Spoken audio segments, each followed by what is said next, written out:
আমার স্যার শ্রদ্ধেয় ভাস্কর জ্যোতি দে স্যার, এখানে উপস্থিত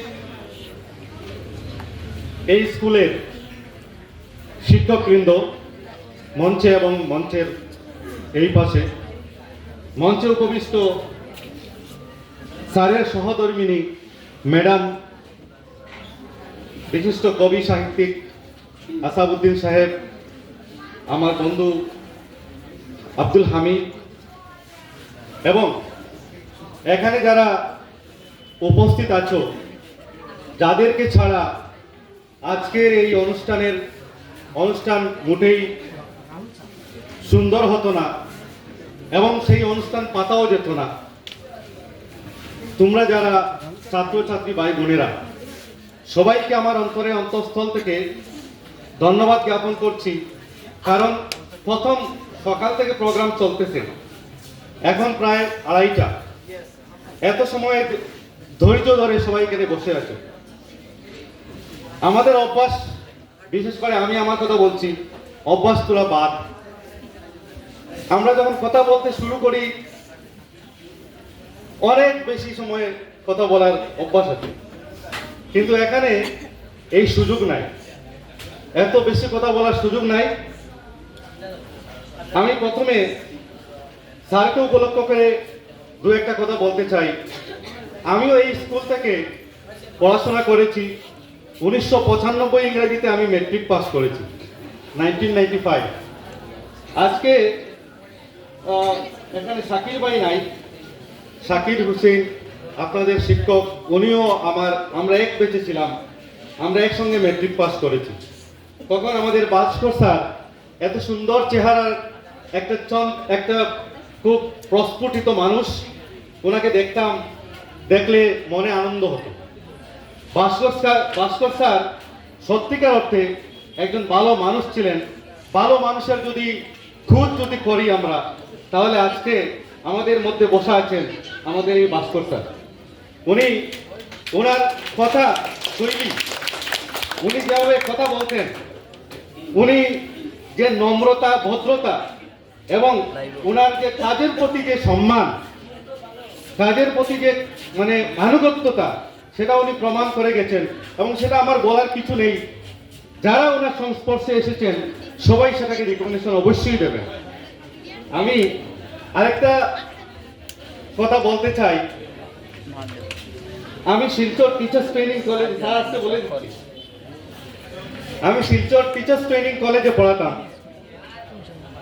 অনেক আগের কথা। তো ওখানে ইগনু, ইন্দিরা গান্ধী ন্যাশনাল ওপেন ইউনিভার্সিটির স্টাডি সেন্টার ছিল। স্যার ওখানে অ্যাডমিশন নিয়েছিলেন বিএড করার জন্য, এবং ওনার সঙ্গে ছিলেন আমাদের আগের যিনি প্রিন্সিপাল স্যার ছিলেন আসাদ স্যার। ওনারা দুজন একসঙ্গে এই বেচে অ্যাডমিশন নিয়েছিলেন ইগনুতে বিএড করার জন্য। প্রথম যেদিন ক্লাস ছিল, এবং প্রথম ক্লাস, ওই ক্লাসটা আমি নিয়েছিলাম অনেক কম। আমি তো দেখিনি স্যারদেরকে এখানে ভিড়ে বসা। আমার ক্লাস যখন শেষ হলো, দেখি পিছিয়ে আমাকে ডাকছেন স্যার, ভাস্কর স্যার, আসাদ স্যার, দুজন আমাকে ডাকছেন। আমি করে দেখি দুজন তো আমার শিক্ষক। তো ওনাদের সঙ্গে কথা হলো, ওনারা বললেন আমরা এত খুশি হয়েছি, এত ভালো লাগছে, বিএড করব। ভিতরে একটা ডর ছিল, এখানে এসে দেখছি তুমি ক্লাস নিচ্ছ, তাহলে আমাদের তো কোনো ডর নেই, এবং আমাদেরকে এই কোর্সটা পাস করতে হবে। আমি বললাম স্যার, আমি আপনাদেরকে পেয়ে আরো বেশি খুশি হয়েছি। ঠিক আছে, আমার তরফ থেকে যত কিছু সম্ভব আমি চেষ্টা করব। আর আপনারা তো জেনিয়াস পারসন, আপনাদের জন্য এগুলো কিচ্ছু না। তো ওই দিনের কথাটাও আজকে আমার মনে পড়ে গেল, আমি শেয়ার করলাম। যারা এখানে ছাত্রছাত্রী ভাই বোনেরা আছো, জীবনটা বড় কঠিন। জীবনে এমনিতে কিছু পাওয়া যায় না, কিছু পাইতে হলে কষ্ট করতে হয়। প্রত্যেক মানুষই জীবনে সাকসেস, কৃতকার্য হওয়ার জন্য চেষ্টা করে। আমি বলবো সাকসেস ইজ এ প্রসেস। সাকসেসটা হলো একটা প্রসেস। তুমি যখন প্রথম ও আ ক খ শিখতে শুরু করেছিলে, ওটা এই অ্যালফাবেট শেখা তোমার কাছে একটা টার্গেট ছিল। তুমি যখন সেই টার্গেটটা ফুলফিল করতে পেরেছিলে, ওটা তোমার কাছে সাকসেস ছিল। তুমি ক্লাস 1 পাস করেছো, এটা সাকসেস ছিল। ক্লাস 2, ক্লাস 3, এরকম করে এখানে আজকে যারা ক্লাস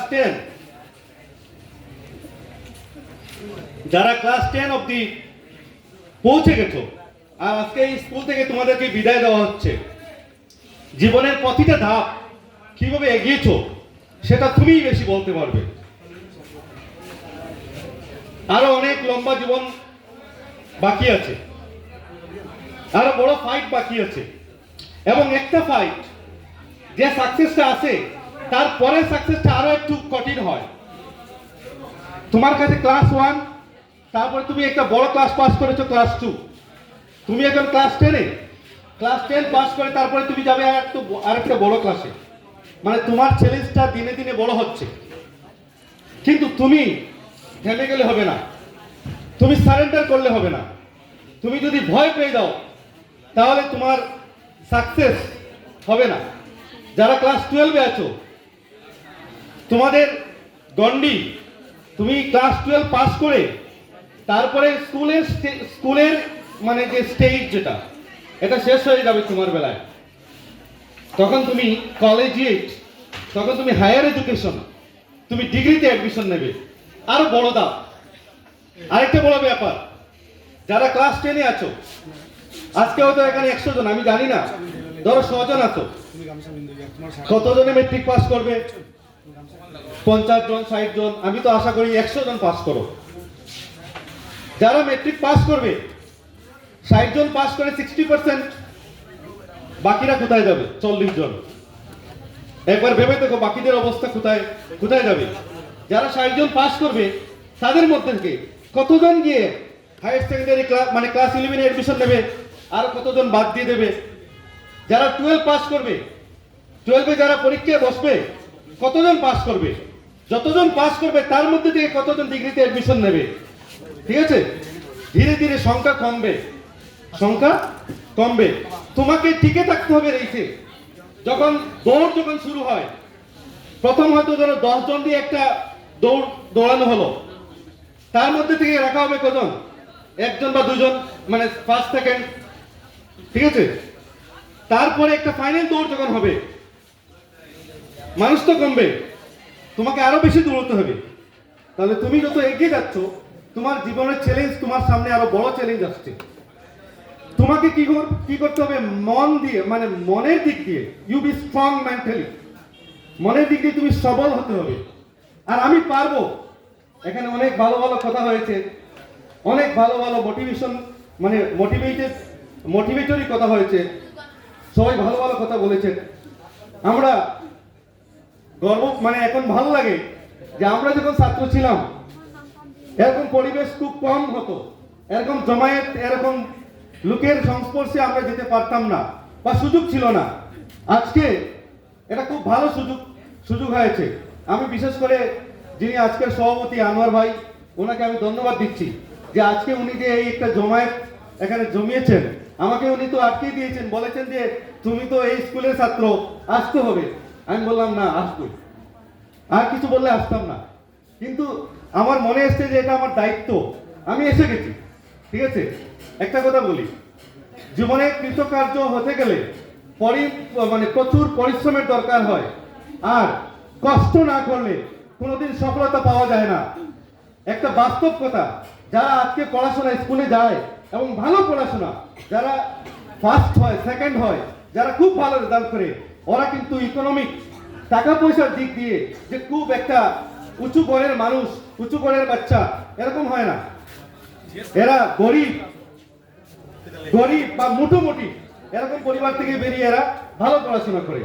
এখানে যারা বসা আছো সবার একটা লেভেল আমার জানা আছে, আমরাও সেই লেভেলে ছিলাম, আমরাও পরিশ্রম করেছি, কঠোর পরিশ্রম করেছি, কোনো জিনিসকে ইজিলি যাইতে মানে ছেড়ে দিইনি।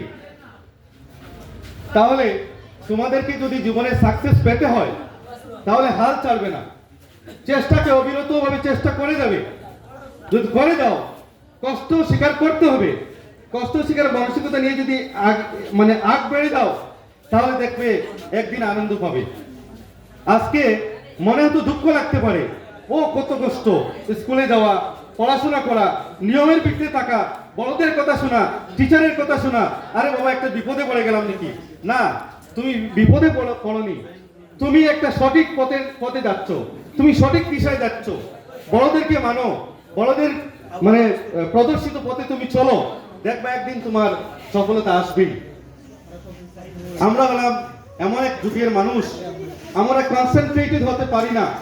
কনসেন্ট্রেশন যেটা, যে ধ্যান দেব একটা বিষয়ে, যে আমি খুব বেশি মনোনিবেশ করব, এই শক্তিটা আমাদের কমে গেছে, তোমাদের কমে গেছে।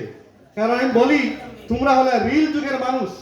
এই মোবাইল স্মার্টফোন হাতে নিয়ে এখন আর ধৈর্য নেই, শুধু স্ক্রল স্ক্রল স্ক্রল, একটার পরে আরেকটা, একটার পরে আরেকটা। আর তুমি যা চাও, তোমার মনে যা চায়, সেটা তোমাকে ও সাপ্লাই করে। এআই, আর্টিফিশিয়াল ইন্টেলিজেন্সের যুগ। এই যুগে সবচেয়ে বাধা এবং সবচেয়ে বেশি কঠিন যে জিনিসটা ছাত্রদের জন্য, সেটা হলো মনোনিবেশ করা, পড়াতে মনোনিবেশ করা। তোমার পড়াতে বসলেই মনে হবে দূর পড়া স্যার, মোবাইল আর তুলো আর স্ক্রল কর, ঠিক আছে? You will be happy to spend time in scrolling. তোমার ইচ্ছা হবে যে মোবাইলে বসে ফেসবুক, হোয়াটসঅ্যাপ, ইনস্টাগ্রাম, আরো কি কি আছে, এগুলোতে সময় দিতে গিয়ে খুব আরাম পাওয়া যায়। একটা কথা শোনো, যদি জীবনে সাকসেসফুল হতে চাও, তাহলে একটা জিনিসকে তুমি ত্যাগ করতে হবে, সেটা হলো কমফর্ট। যে জিনিসটা করতে তোমার লাগে কি, এটা আমি করতে ভালো পাই, then you apply your logic. এই ভালো পাওয়াটা তোমার ভবিষ্যতের বালা নীতি। যদি ভালো না হয়, স্যাক্রিফাইস ইট। যেমন সকালে ঘুম থেকে ওঠা বড় কষ্টকর, কিন্তু ফজরের নামাজ পড়তে লাগবে। এখন কথা হলো, ফজরের নামাজ পড়াটা গুরুত্বপূর্ণ না ঘুমটা গুরুত্বপূর্ণ? ঘুম অবশ্যই গুরুত্বপূর্ণ। ঘুমের সময় ঘুমাইতে লাগবো, আগে ঘুমাইতে লাগবো। ফজরের সময় যতই ঠান্ডা হোক, ঘুম থেকে উঠতে লাগবো। তুমি যদি এই কমিটমেন্ট নিয়ে, এই মনোবাঞ্ছা নিয়ে যদি ঘুমাও, তাহলে ফজর তো ঘুম অটোমেটিক ছাড়বো। শয়তানে তোমারে সাফাই রাখতে পারতো না, যত ঠান্ডা হোক তুমি উঠে দিবা। কেন লেগে? মনের বল। আর তুমি তোমার ওই নামাজ পড়ারে তুমি কিনা করছো, প্রাধান্য দিছো। এর লেগে এই ঠান্ডা তোমার কাছে, এই কমফর্ট, এই রাজাইর তলে ফুটা, এটা তোমার কমফর্ট ছিল, এটা তুমি লাথি মারি উঠিছো। কেন লাগিয়া? Because you are focused. কেন লাগিয়া? যে আমার নামাজ পড়তে লাগবে। তাহলে তোমার কি করতে লাগবো? পড়তে লাগবো। আমি পড়তে লাগবো, বড় মানুষ বনতে লাগবো, বালা মানুষ বনতে লাগবো। এর লাগে এখন যেটা জিনিসে তোমার মন আনন্দ দেয়, বন্ধুর বাড়ি গেলে আরাম পাওয়া যায়, কুটুম বাড়ি গেলে বেশ দিন থাকলে আরাম পাওয়া যায়, ঠিক আছে? আড্ডা মারাত গেলে আরাম পাওয়া যায়, মোবাইল নিয়ে বইলে সময় নষ্ট করলে আরাম পাওয়া যায়। এই সবগুলা তোমার লগে হারাম। Because all this things are তোমারে নিয়ে যাইব অন্ধকারের দিকে। তুমি যদি আলোর দিকে যাইতে চাও, তাহলে এই স্বল্প আরামে তুমি কিতা করতে লাগবো? পরিত্যাগ করতে লাগবো। আর যে জিনিসটায় তোমার ভবিষ্যতে গড়িয়ে দিব, সেই জিনিসটার প্রতি তুমি ফোকাস করতে লাগবে, ঠিক আছে? ওকে, আমি একটা ছোট্ট স্টোরি বই বদলিন। স্টোরি হলো ওটা, একবার একজন ভদ্রলোক টাইম বইছেন টিভি দেখা, ফুটবল খেলা চলে। তার একটা ছোট ছেলে, এই ছোট ছেলে গিয়ে তাকে খালি ডিস্টার্ব করে, বারে বারে কি কয়, বাবা ওটা কিতা, ওটা কিতা, ওটা কিতা। বাবা তো এখন বড় বিপদে পড়ছে। তাই এক দুইবার তারা ডিল করছে, কইছেন তুমি ওটা করো, ওটা করো। হে আবার বুঝিয়ে কয়, বাবা ওটা কিতা। তাই ভাবলা এটারে তো বেশি সময় লাগে বইতে লাগবে। তাই সঙ্গে সঙ্গে তার পাশে একটা কাগজ আছে, ওটা আনিয়ে একটা সিরিজ হই। এটা আসলে ওয়ার্ল্ডের ম্যাপ আঁকা আছে। তাই ওটা সিরিজ হই, টুকরা টুকরা করছে, করিয়া কইছে নদিকে ওটা নেই। আর ওই ম্যাপটা পাতাটা যেরকম আছে, ওই ম্যাপটা জোড়া লাগা। তাই ভাবছিল এই জোড়া লাগাইতে তো তার কম করিও তো 1 ঘন্টা লাগবে। আর 1 ঘন্টা তো হে ওদিকে থাকবো, আমার খেলা দেখাতে হয়েছিল, ঠিক আছে? বাচ্চা করছে কিটা একেবারে কম সময়ের ভিতরে, মাত্র 5 মিনিটের ভিতরে এসব জোড়া লাগাই তার কাছে কইছে, বাবা ওই গেছে।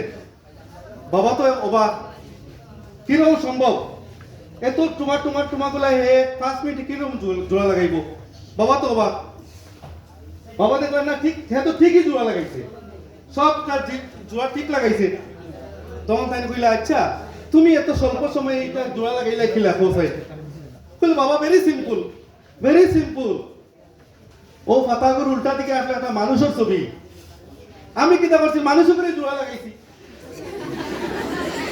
তো মানুষ জোড়া লাগাইলে কি হইছে ওই যে ওয়ার্ল্ডের ম্যাপটা জোড়া লাগিয়েছে আমি যে মেসেজটা দিতাম সাইয়া এটা হইলো যে মানুষের লাগে মানুষের মিল থাকতে লাগবো বি এ হিউম্যান বিং মানুষের প্রাধান্য দেও ঠিক আছে ওই যে মানুষের জোড়া লাগালে কি হইছে সারা বিশ্ব জোড়া লাগিয়ে গেছে ওকে সো বড় মন লইয়া বড় মানসিকতা লইয়া বড় স্বপ্ন লইয়া আর এই বড় স্বপ্নরে বাস্তবে রূপ দিতে গেলে কষ্ট করতে লাগবো এটা আজকে মাথাত বান্ধিলাম মাথাত লইলাম ঠিক আছে আর